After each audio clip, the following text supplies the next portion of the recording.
Hello my dear friends, GPAT revision classes में आपका स्वागत है। आज का जो वीडियो है वो फिजिकल फार्मास्यूटिक्स का एमसीक्यू है। एमसीक्यू के बारे में जानेंगे। इसमें 10 एमसीक्यू रहेंगे। इससे पहले कि आपको बता दें कि ये जीपैट और रिविजन जीपैट का और ड्रग इंस्पेक्टर दोनों का तैयारी होगा इसमें।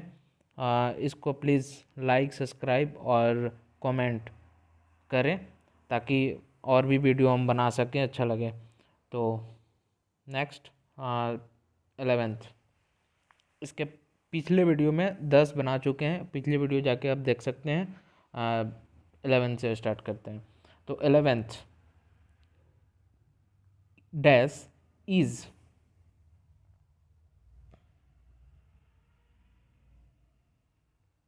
Dash is jitter ionic surfactant. कौन सा होगा इसमें?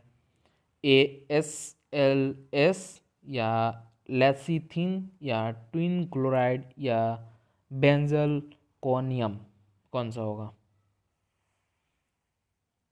इसमें आंसर जो होगा वो लेसिथिन होगा। लेसिथिन क्या होता है? Lecithin is a fat that essential in the cells of the body. जरूरी होता है बॉडी का जो सेल्स है उसके लिए बहुत ज़्यादा ज़रूरी होता है। ये लेसिथिन होता क्या? ये फैट है, ठीक है। It can be found in many foods. ये जो है बहुत सारे फूड में पाए जाते हैं। इंक्लूड सोयाबीन, हम अगर जाने तो सोयाबीन में पाए जाएंगे और एग योल्क में पाए जाते हैं, ठीक है। लेसिथिन जो होता है वो दो चीज़ में पाए जा रहे हैं, सोयाबीन एंड एग, इंक्लूडिंग ये दोनों में। Next 12th, flowing gels shows a thixotropy behaviour. Flowing gels shows a thixotropy behaviour. कौन से बिहेवियर होगा? कौन सा होगा थिक्सोट्रॉपिक बिहेवियर में? बेंटोनाइट होगा या स्टार्च होगा या पैक्टिन होगा या सिलिका होगा? कौन सा होगा? आंसर जानते हैं इसका। That is bentonite. Answer is bentonite. Bentonite क्या होता है? Thixotropy behaviour of bentonite. Suspension, bentonite जो होता है वो सस्पेंशंस होते हैं। Was studied studied using different experimental procedure. It was found that the bentonite dispersion exhibit the time of dependent of non-Newtonian behavior. क्या है ये? नॉन न्यूटनियन बिहेवियर में आता है, ठीक है। Thixotropy behaviour. 13 में आते हैं। Sorbitan ester used as non-ionic surfactant are non-ionic surfactant are R के बाद क्या होगा? ये ट्विंस होगा या स्पैंस होगा या पोलावैक्स होगा या अल्को पोलो एक्सॉल कोल होगा? कौन सा होगा? आंसर जानते हैं, चलिए। स्पैंस होगा। Spans means spans sorbitan ester, also known as spans. Sorbitan ester जो है उसी को हम स्पैंस बोलते हैं। और नॉन आयोनिक सरफेक्टेंट होता है, ये नॉन आयोनिक सरफेक्टेंट होता है that are used as emulsifying agent. इसको यूज किस में किया जाता है? इमल्सीफाइंग एजेंट में। In the preparation of emulsion, preparation करने के लिए, बनाने के लिए इमल्सन का यूज होता है। क्रीम बनाने के लिए होता है, ऑइंटमेंट बनाने के लिए होता है, फार्मास्यूटिकल एंड कॉस्मेटिक यूज में इसको यूज किया जाता है सॉर्बिटन एस्टर को। इसका ये जो है स्पैंस इसको बोलते हैं। It is also use emulsifier and stabiliser in food. Food में भी इसको हम यूज करते हैं सॉर्बिटन एस्टर को, ठीक है। नेक्स्ट 14 में आते हैं। A surfactant x forming poor no dispersion in water at room temperature will be having an HLB value. कौन सा होगा? HLB वैल्यू इसमें रूम टेम्परेचर पे? ये होगा, ए होगा या बी होगा या सी होगा या डी होगा, कौन सा होगा? चलिए आंसर जानते हैं. That is a. A is the answer of 14.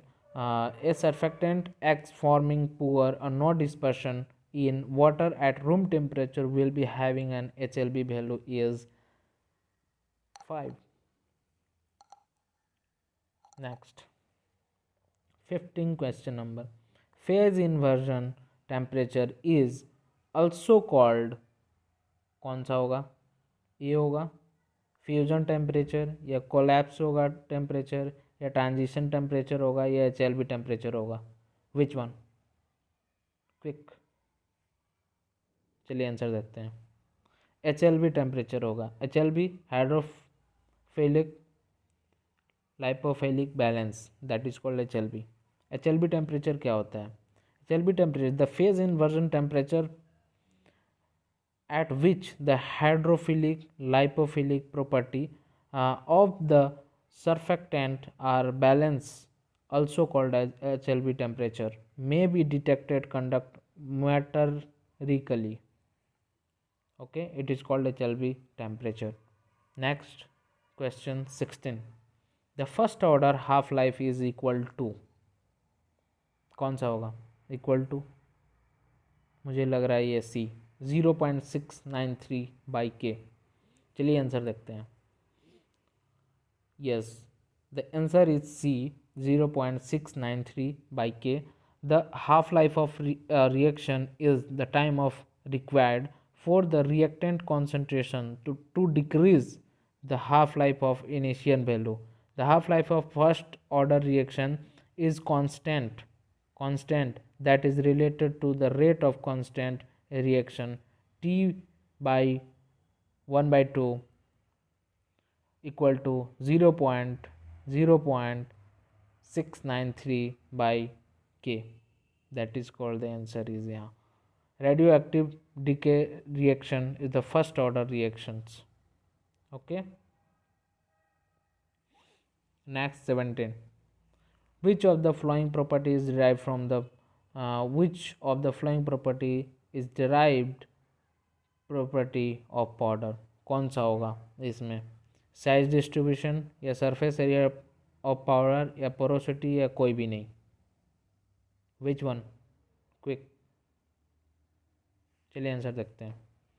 That is the answer is C, porosity. Porosity जो है both drive property of powder है. ओके, पोरोसिटी होता क्या है? पोरोसिटी और void fraction is the major of void. Okay, that is empty. इसको हम क्या बोलते हैं? वॉइड, दैट इज इम्पटी, मतलब खाली जगह है, उसको हम बोलते हैं. ठीक है. स्पेस इन द मटेरियल्स, मतलब मटेरियल में जो है उसमें स्पेस होना चाहिए, that is called the empty. And is the fraction of volume of voids over the total volume between, कितना होगा? 0 and 1, और as the percentage between 0% and 100%. that is called, इसको क्या कहते हैं? पोरोसिटी. और इसको ड्राइव्ड भी कर सकते हैं पाउडर में. ओके, तो चलिए नेक्स्ट देखते हैं 18 question number. The slope of rheogram of a plastic flow is called, क्या होगा? ए मोबिलिटी या बी फ्लूइडिटी या सी यील्ड वैल्यू या डी यील्ड स्ट्रेस, कौन सा होगा? चलिए आंसर जानते हैं. मोबिलिटी. क्यों होगा? क्योंकि mobility is the ability to move freely. क्योंकि मोबिलिटी मतलब होता है कि ये फ्रीली मूव करता है, that is called mobility. The slope of rheogram of the plastic flow is called mobility. Okay, next. In case of colloids particles in red gold solution increase in size, the colour of dispersion will become, कौन सा होगा इसमें? ए red होगा या B blue होगा या सी green होगा या डी येलो होगा, कौन सा होगा? चलिए आंसर जानते हैं. Answer is blue. Okay. Next 20. Air permeability is used to determine the air permeability method is used to determine air permeability method का हम यूज करके और डिटरमाइन करते हैं। किस चीज़ को डिटरमाइन करते हैं? वॉल्यूम को डिटरमाइन करते हैं या डेंसिटी को डिटरमाइन करते हैं या वेट सरफेस एरिया को डिटरमाइन करते हैं या स्पेसिफिक को डिटरमाइन करते हैं? Which one? Quick चेनेस्ट।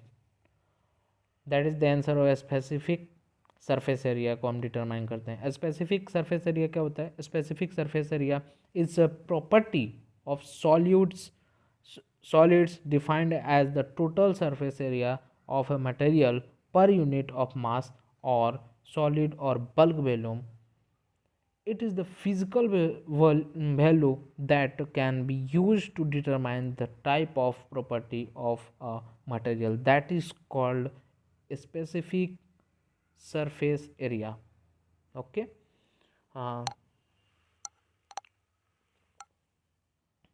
Thank you for watching my channel. Subscribe my channel please. इसे सब्सक्राइब कीजिए और शेयर कीजिए और लाइक कमेंट सभी कीजिए ताकि और आगे वीडियो बनाते रहें और आप लोग को बताते जाएं, हर चीज़ का इन्फॉर्मेशन देते जाएं।